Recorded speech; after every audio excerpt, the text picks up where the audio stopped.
Chapitre 22e.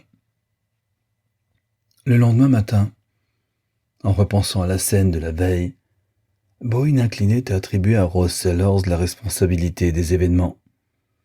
C'est sa faute, songeait-il. Pourquoi ces scrupules qui ne riment à rien? Pourquoi n'a-t-elle pas voulu nous marier tout de suite? Je serais déjà au travail au lieu de perdre mon temps dans les Dolomites. Cela ne vaut rien, à notre âge, d'avoir tant de loisirs pour peser réciproquement nos torts et nos mérites. Mais soudain, oui, pensa-t-il, mais après notre mariage, que devenaient les enfants? Évidemment, c'était Rose qui, en désirant prolonger les fiançailles, avait laissé Boyne s'engager inextricablement dans la question Water. Mais une fois là, impossible de s'en désintéresser.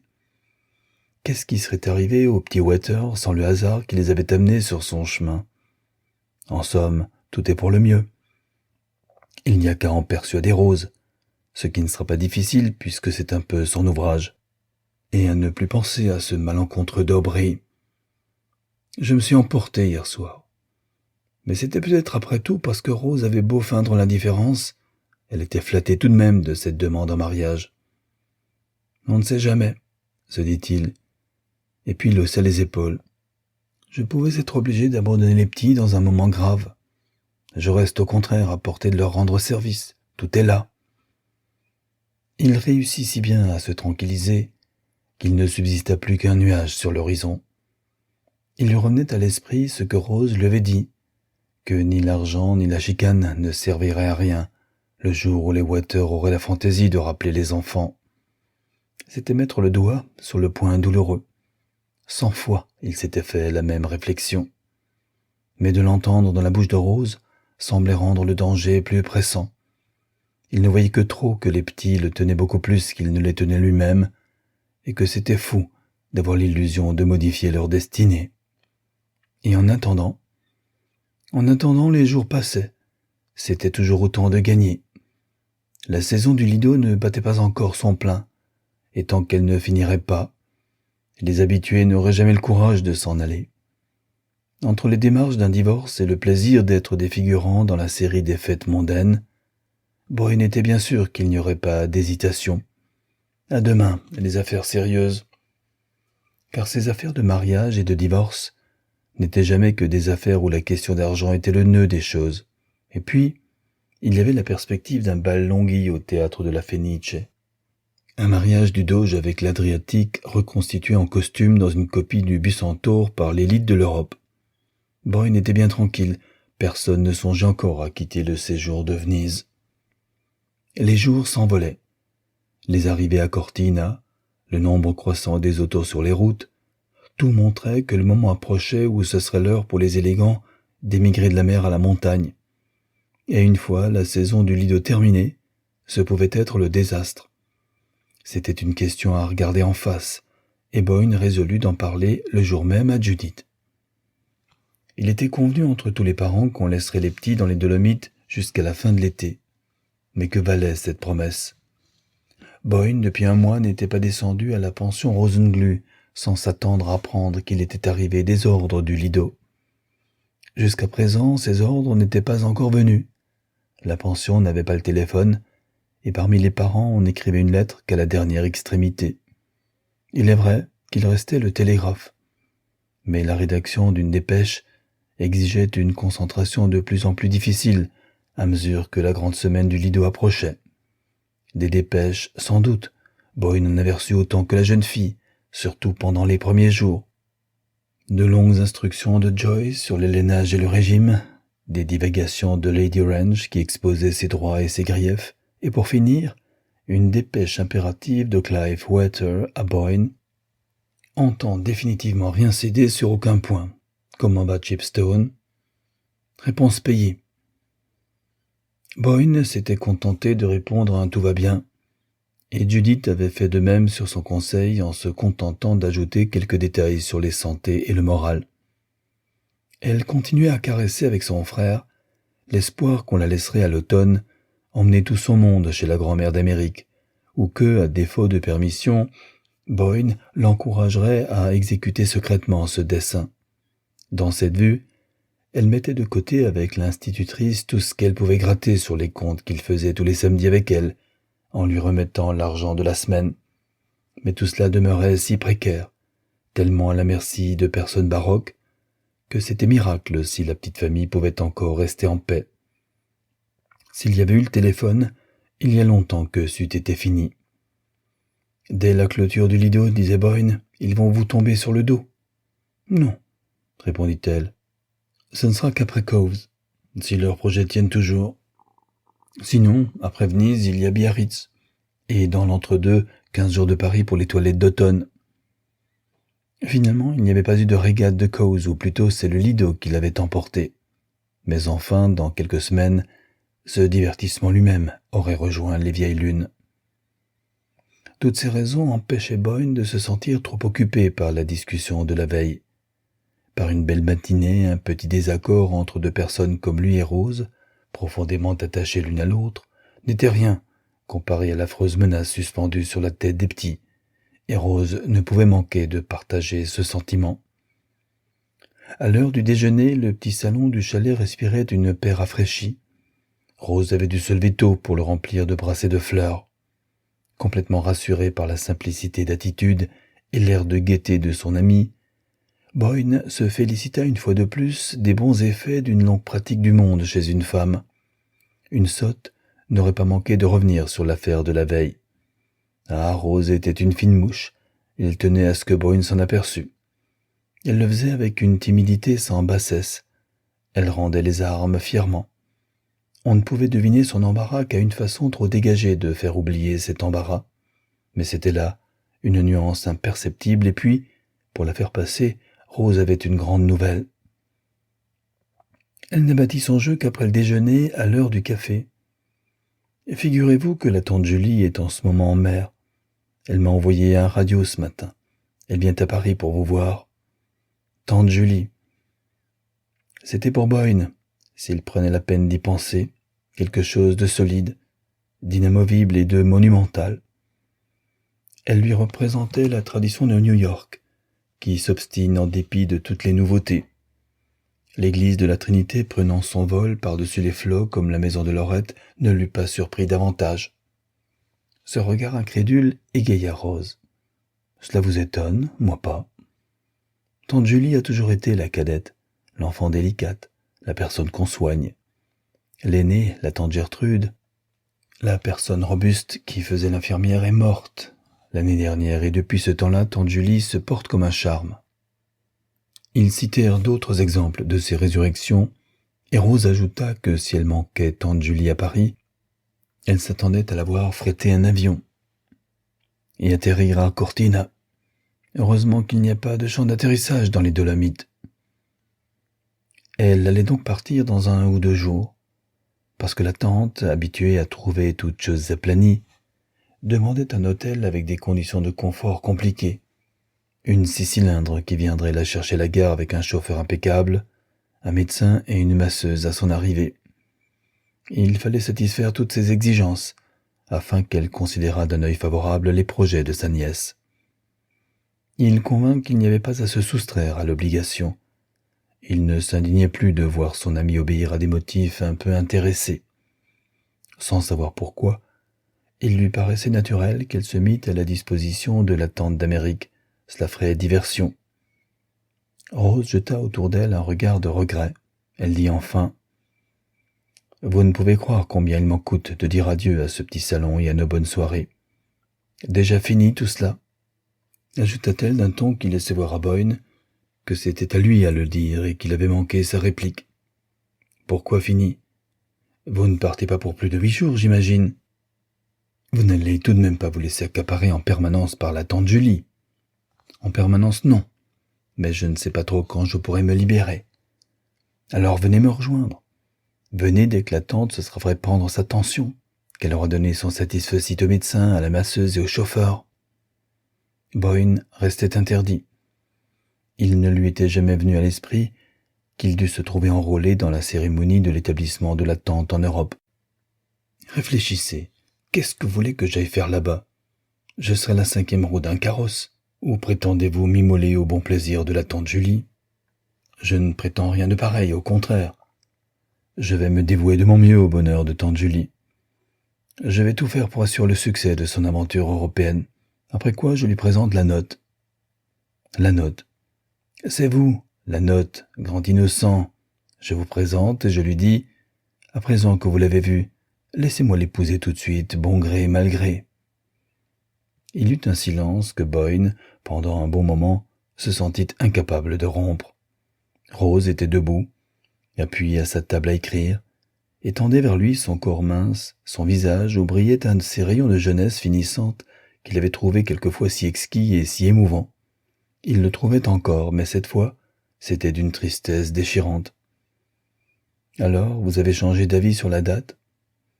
Il n'osa pas dire « du mariage ».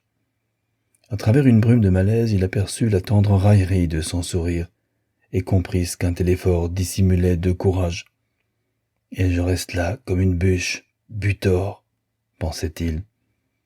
Me prenez-vous pour une de ces femmes d'airain qui ne reviennent jamais sur ce qu'elles ont dit ? Elle s'approcha, noua son bras entre les siens et leva vers lui son délicat visage encore brillant de gracieuse attente.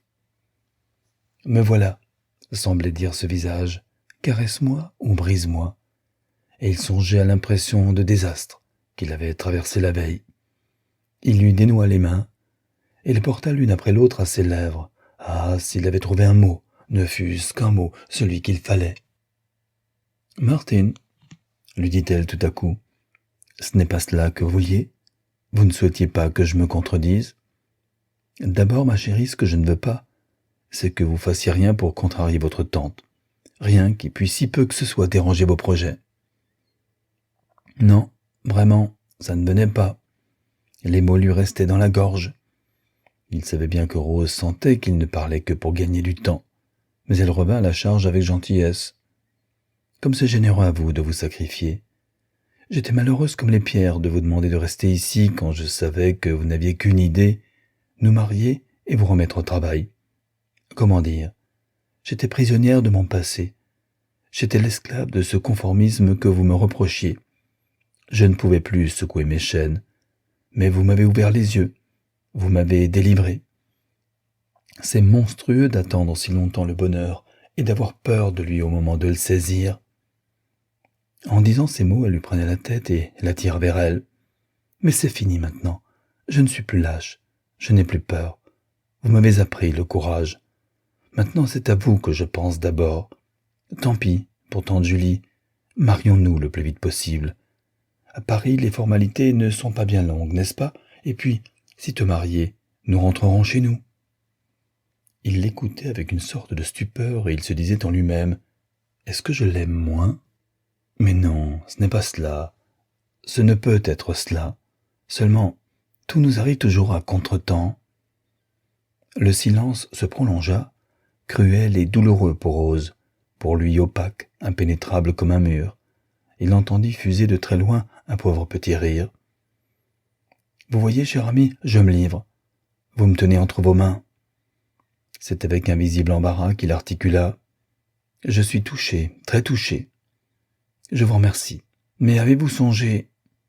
Mais, ma chérie, regardez un peu où sont les choses. » « Quelles choses ?» Et un frisson parcourut tout son être. « Rappelez-vous, quand vous m'avez refusé de vous marier tout de suite, je me suis engagé, vous savez bien. » Il répétait machinalement. « Je me suis engagé... » Rose s'éloigna, prit un siège à quelques pas de lui. « C'est de cette malheureuse histoire des petits Water que vous voulez parler. Quand j'ai vu les parents à Venise, je leur ai dit, je ne voulais pas cacher, que je répondais des enfants tant qu'on me les laisserait. Quoi ? Pour la vie alors ? Voyons, Martin, ce n'est pas sérieux. Comment voulez-vous que je comprenne que tous nos projets, notre avenir, le vôtre et le mien, dépendent pour une durée illimitée du caprice de gens qui n'ont même pas le cœur de s'occuper de leurs enfants ? Boyne balbutia. Nous n'avions pas de projet, nous n'avions pas de projet immédiat. Quand j'ai accepté ces ouvertures, c'est vous qui n'avez pas voulu. Ah, c'est moi qui n'ai pas voulu. Eh bien, ce que je veux maintenant, c'est que nous arrêtions nos projets et que nous les mettions à exécution. Elle se leva, un peu tremblante, très pâle, et ses sourcils faisaient une barre noire sur son front. Martin, Je vous demande de m'accompagner tout de suite à Paris. Partons demain. » Il sentit monter en lui une vague de résistance. « Demain, je ne peux pas. » Elle fit pour se dominer un effort désespéré. « Martine, je ne veux rien vous demander de déraisonnable. Encore, ma chérie, ne faut-il pas me demander l'impossible? Je ne peux pas plus partir dans quelques jours que je ne le puis demain. Je ne peux pas abandonner ces enfants avant de savoir à quoi m'en tenir sur leur sort. J'ai promis, je ne peux pas m'en dédire. Si je les plantais là, ils perdraient la dernière chance qu'ils ont de rester ensemble. Ma parole, Martine, vous êtes fou. Est-ce votre affaire de savoir ce que deviennent ces enfants? J'ai donné ma parole, je ne peux pas sortir de là. Vous n'en sortez pas parce que vous ne voulez pas en sortir. Votre parole, vous l'avez donnée parce que cela vous faisait plaisir. Et si cela vous faisait plaisir, c'est que Debray avait raison, c'est... Rose, prenez garde, fit-il très bas. Prendre garde, il est bien temps. Et prendre garde à quoi? Ce que je veux à présent, c'est la vérité. Je vous l'ai dit. Vous croyez me la dire. Mais la vérité, ce n'est pas cela, c'est autre chose. Que vous ne savez peut-être pas vous-même. Ou vous ne voyez pas clair encore. Entre les petits Water et moi, ce sont les petits Water que vous choisissez. Par philanthropie, sans doute. Qui parle de philanthropie? Je vous ai dit que je ne savais pas. Mais moi, je sais. Vous aimez Judith. Et vous êtes en train d'essayer de vous faire croire que vous m'aimez toujours. Je vous en prie, Rose, au nom du ciel, ne disons pas de paroles irréparables. C'est vous qui m'y forcez, mon cher. Écoutez-moi, mon ami. J'ai trop d'affection pour vous pour ne pas mettre par-dessus tout votre bonheur. Faites de même pour moi. Alors tout s'éclairera. Je vous en prie, efforcez-vous de voir clair en vous-même. C'est le seul moyen de ne pas me faire trop de mal. Dites-moi la vérité. Regardons les choses en face. Je ne vous demande rien de plus. Il laissa retomber ses bras et tourna vers son ami un regard découragé. Mais il ne vit qu'une chose, c'est qu'ils étaient encore plus séparés, plus éloignés l'un de l'autre qu'à leur dernier regard. Tout le reste n'était pour lui qu'un chaos de ténèbres. La vérité, comme vous dites, je n'en sais rien, cela je vous le jure. Mais je sais que ce n'est pas ce que vous pensez. Judith pour moi ce n'est qu'un enfant comme les autres, cela je vous le jure. Eh bien, alors? Eh bien, cela ne fait pas que je puisse les lâcher, répéta-t-il avec obstination. Longtemps, ils restèrent silencieux, debout, sans oser se regarder. Enfin Boyne se tourna lentement vers son amie. Elle se montrait de profil, si mince, si lasse, si exsangue, qu'il en reçut un coup au cœur. Il découvrait subitement qu'il avait été pour cette femme le roman, la grande aventure, le risque de son existence et son enchantement. Pendant les années de son mariage, sans cesser d'être irréprochable, exemplaire, patiente, gaie, elle avait, secrètement, en pensant à Boyne, amassé des trésors qu'un jour, si lointain que fût ce jour, elle trouverait sous sa main. Elle s'était exercée à attendre, pendant des mois et des années, comme on guette une proie. Un jour, elle finirait bien par apparaître, cette proie, et dès lors son bonheur ne pourrait plus lui échapper. Ah, le pauvre animal de proie qu'il voyait là, devant lui, plein de misère et de détresse. Et quelle douleur de si bien lire dans ce cœur désolé, alors que le sien semblait noué par quelque paralysie du système central. Autour de ce noyau de pierre, il lui restait une grande marge de sympathie et de pitié, mais il savait bien que ce n'était pas par là qu'il pourrait la toucher. Elle avait trop vécu par la raison pour lui pardonner maintenant d'en appeler à sa raison. « Rose, dit-il. » Elle se retourna. Son visage apparut, non plus décomposé, mais remodelé en quelque sorte et baigné d'un éclat pareil à celui d'une belle nuit d'hiver. Ses lèvres réussirent à esquisser un sourire. Elle lui prit la main et la pressa légèrement. « Cher ami, nous n'avons dit ce soir que des sottises. Vous savez bien que je ne vous demande pas de me sacrifier les petits Water, et je sais très bien que vous ne voulez pas me sacrifier à eux. Je ne sais comment nous nous y sommes pris pour tant nous énerver. Je crois que nous aurions tort de continuer à retourner la question dans tous les sens. Il me semble que la solution me viendra tout de suite à l'esprit, si je ne me tourmentais pas tant pour la découvrir, et je suis sûr que pour vous ce serait la même chose. Elle s'arrêta pour reprendre haleine et poursuivit. « Au revoir, à demain, n'est-ce pas? Demain, quand nous nous reverrons, nous confronterons nos programmes. Tout peut se résoudre d'un instant à l'autre et presque indépendamment de nous. » Elle s'accrochait à ce qui lui restait de raison dans son désastre. Elle s'y tenait sans faiblir, résolue, en prononçant les mots justes, les paroles impersonnelles, les paroles nécessaires avec des lèvres sèches et qui avaient soif de baiser. « Chérie, murmura-t-il, à demain, à demain. » Avant qu'il eût le temps de la prendre dans ses bras, elle avait glissé hors d'atteinte et sans bruit, rapidement refermait sur lui la porte. Il sentit que c'était pour toujours. Chapitre 23e. De plus en plus, il se rendait compte qu'il ne retrouvait l'image de Rose qu'il chérissait qu'aux instants de séparation. Il l'avait trop aimée de loin. Il avait fini par s'établir entre eux un rapport idéal pour lequel la moindre erreur de Rose, le moindre mot qui ne correspondait pas à cette perfection irréelle, était une menace. Au début, il ne s'était pas aperçu de ce désaccord, dans sa surprise de la retrouver, après sa longue absence, plus jeune que dans son souvenir, et puis dans le bonheur de pouvoir lui donner les caresses longtemps rêvées, de jouir enfin de l'enchantement de sa présence désirée. Elle lui était vraiment plus chère que jamais, mais il n'y avait plus entre eux la faculté de communiquer. Elle s'était abolie, et il ne la retrouvait que dans les dialogues imaginaires, où il faisait lui-même les demandes et les réponses. C'est ce qui lui arriva encore cette fois. Il marcha 2 heures dans la montagne, agité, sans savoir où il en était, mécontent d'elle et de lui-même. Puis il retrouva par degrés le calme et la douceur qui accompagnaient toujours l'image de Rose quand elle venait s'asseoir dans sa pensée solitaire. Qu'avait-il à lui reprocher sur toutes les questions essentielles, droiture, noblesse, bonté dans le sens le plus large? Lui avait-elle jamais paru inférieure dans ces entretiens sans parole? Dans cette affaire des petits Water, se disait-il, je sais bien, et je l'ai dit à Rose, que je me conduis comme un vieux fou. Ce n'est pas défendable, mais c'est humain, et elle finira par en être touchée. Demain elle aura, j'en suis sûr, sa petite solution toute prête, et nous rirons ensemble de la tempête de ce soir. Il ne lui restait qu'un point noir, c'était le remords que lui causait la passion de Rose.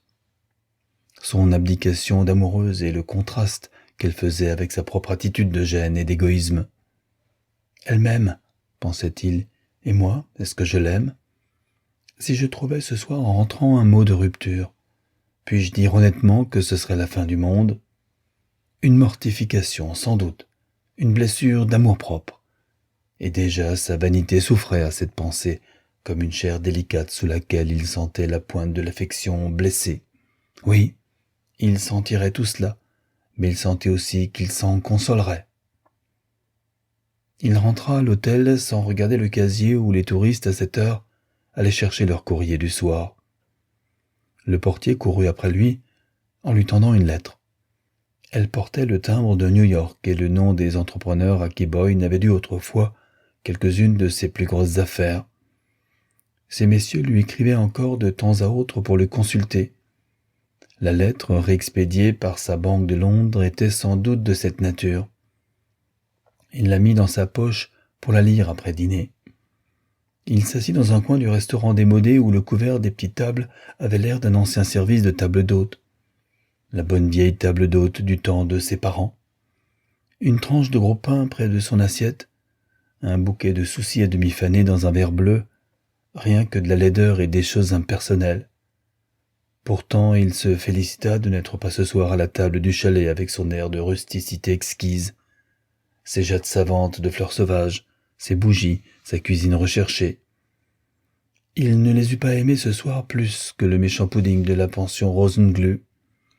Il était subitement heureux d'être tout seul et de se retrouver sans maître.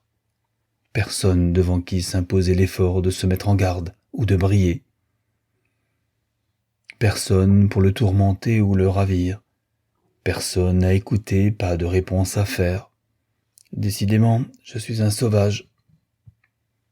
Et il vidait l'assiette d'eau fade baptisée potage avec un appétit qui le remplit de honte. Morale, voilà trop longtemps que je ne fais rien. Ce qu'il me faut, ce n'est pas du repos, c'est du travail. » Et l'idée de renoncer à la vie active pour la vie de bureau, qui lui semblait charmante il y a quelques mois, lui parut soudain intolérable. Trop vieux pour la fatigue, allons donc. Fatigue, privation, voilà ce qui donne du goût à l'ouvrage, comme les calculs de l'ingénieur stimulaient en même temps le cerveau. C'est ce métier-là qu'il lui fallait pour se tenir en équilibre, freiner son imagination, discipliner ses nerfs, lui faire retrouver chaque matin au réveil une philosophie imperturbable de l'existence. Après le dîner, en allumant sa pipe, dans le lugubre petit parloir, il ouvrit la lettre en se disant « Quelle veine si c'était pour m'envoyer à la terre de feu !» Ce n'était qu'une lettre pour demander l'adresse d'un jeune ingénieur que Boyne avait eu sous ses ordres quelques années plus tôt. On se souvenait de l'estime que Boyne avait faite de ses capacités. Il n'avait peut-être pour lui, s'il était encore disponible, un emploi intéressant. Boyne, la lettre lue, se renversa dans son fauteuil et soupira. Bon Dieu, avoir son âge et partir n'importe où. Tout le reste de la soirée, il rumina cette idée. Faire comprendre à Rose qu'il s'était trompé en se croyant arrivé à l'âge du rond de cuir. Une fois mariée, elle verrait bien que pour son bonheur et pour user ce qui lui restait de jeunesse, il faudrait le laisser repartir pour les expéditions et pour les aventures. C'était le seul remède. À quoi? Aux sournoises atteintes de l'âge. Évidemment, en tout cas, il fallait partir, c'était fatal. Une fois réglée l'affaire des petits, le mariage célébré et Rose installée à New York, en avant pour la gloire, pour la grande fête de travail, de charpente, d'arc-boutant, pour la grande bataille d'énergie, d'effort, de courbature où l'on se dépense, où l'on s'oublie, où l'on avance. Ah, pour un plan, en voilà un, et il était de taille. Primo, transporter les petits Waters sous l'aile de la grand-mère. Ça, il n'en voyait pas encore clairement le moyen. Secondo, le mariage. Tertio, l'évasion, la fuite. Il s'excitait à l'éloquence comme il faisait toujours dans ses dialogues à lui tout seul qui finissaient régulièrement par convertir Rose à ses idées, parce qu'il éliminait inconsciemment toutes les objections qu'elle aurait pu lui faire. Il se coucha, rafraîchi comme une bouffée de grand air sur cette idée de libération. Comme il n'avait point fixé une heure pour son rendez-vous avec Rose, il décida d'attendre le déjeuner comme d'habitude quand il n'y avait point de projet d'excursion. Il allait souvent le matin chez les petits réfugiés, mais ne sortit pas ce jour-là avant de monter au chalet. Il fut surpris en approchant par une sensation singulière. Pas la crainte d'une scène, Rose était trop intelligente. Non, une sorte de vague anxiété, plutôt une certaine impression de gêne respiratoire, comme si on venait de lui ôter l'air qui était entré la veille dans ses poumons. Il leva les yeux vers le balcon et fit son signal ordinaire. Elle n'était pas là pour l'attendre. Il poussa la porte et monta. Le salon était vide, rangé, propre comme une chambre mortuaire. La petite table à écrire, toujours jonchée de papier, était débarrassée et aucune odeur agréable ne montait de la cuisine. Partie. Elle était certainement partie. Mais pourquoi? Depuis quand? Sans un mot. C'était si contraire aux habitudes de Rose de rien faire par coup de tête que Boyne se trouva rempli d'appréhension. Il s'assit dans son fauteuil comme si cela devait suffire à la faire reparaître, à lui faire reprendre place au moins moralement dans le fauteuil en face. Mais non, cela ne suffisait pas. Toujours le même vide, la même absence morale. Elle était bien partie, et son âme avec elle, et cela laissait en lui un trou inattendu. « C'est idiot !» se surprit-il à dire. Il appela « Rose !» Pas de réponse. Il se leva, et son regard erra de la table à la cheminée. Il aperçut une lettre. Elle était à son adresse. Il déchira l'enveloppe et aussitôt, dans le désarroi et le corps sans âme du petit salon, la voix de Rose répandit le calme de sa raison. « Bien, cher ami, hier, après votre départ, j'ai reçu un radio de tante Julie qui me priait d'arriver au plus vite, si bien que je me décide à prendre une auto pour Padoue et à sauter dans l'Orient Express. Je préfère m'éclipser à l'anglaise sans vous prévenir parce que, à la réflexion, je me dis que mon petit plan, vous vous souvenez que je vous l'ai promis, ne pourra que gagner à mûrir un jour ou deux à tête reposée. Je vous écrirai tranquillement de Paris au lieu de vous parler ce matin dans la bousculade du départ. Je préfère garder intact le souvenir de ces 2 mois de bonheur et ne pas risquer de le gâter par une discussion, même amicale. Je sais que vous me comprendrez. Ces 2 mois de tête-à-tête ont été quelque chose de si complet, de si exquis, que je veux en emporter la mémoire dans toute sa perfection. Je vous écrirai dans quelques jours. En attendant, cher ami, pensez à moi comme je pense à vous, c'est tout ce que peut demander le cœur le plus exigeant. Rose. Il se rassit et lut la lettre plusieurs fois. Si douce et si raisonnable cette lettre, mais si douloureuse. Oui, Rose avait compris que pour quelque temps, il valait mieux se séparer. Il sentit ses yeux se mouiller. Était-ce bien lui qui, la veille, en songeant qu'il pourrait apprendre le départ de Rose, se demandait si ce ne serait pas un débarras. Mais en même temps, il imaginait ce qu'aurait été cette journée s'il avait trouvé Rose chez elle. Il se voyait à table, en face d'elle, en train de gâter leur bonheur, comme elle disait, par des discussions, de vaines discussions. Comme elle avait bien fait de s'en aller, comme c'était spirituel, comme c'était indulgent. Ah oui, il penserait à elle, maintenant comme elle à lui. Son cœur le pouvait à présent, sans une ombre de réserve. Bénie, bénie soit-elle de me laisser respirer. Il prit sur la cheminée un œillet sauvage à demi fané, qu'il serra dans son portefeuille avec la lettre et se mit en route vers le village pour envoyer un télégramme. Il le composait avec tendresse tout en marchant. Il s'avançait dans l'air frais et au pied de la colline, une scène fringale lui rappela qu'il n'avait pas déjeuné. Devant lui se montrait la pension Rosenglü. Il était sûr que même si les petits avaient fini, l'institutrice trouverait moyen de lui faire battre une omelette. Cette idée d'une surprise de ses petits amis lui donna un accès de gaminerie et d'allégresse. La porte était ouverte, il traversa le vestibule et entra dans la petite salle à manger où, depuis l'arrivée des pensionnaires adultes, on avait relégué le repas des fauves. Son entrée fut saluée par un chœur d'acclamations à faire trembler les rideaux, jusque dans la salle à manger des grandes personnes et de l'autre côté du vestibule. « Est-ce que les bêtes féroces m'ont laissé un os à ronger ?» s'écria-t-il en se calant gaiement entre Judith et sa sœur.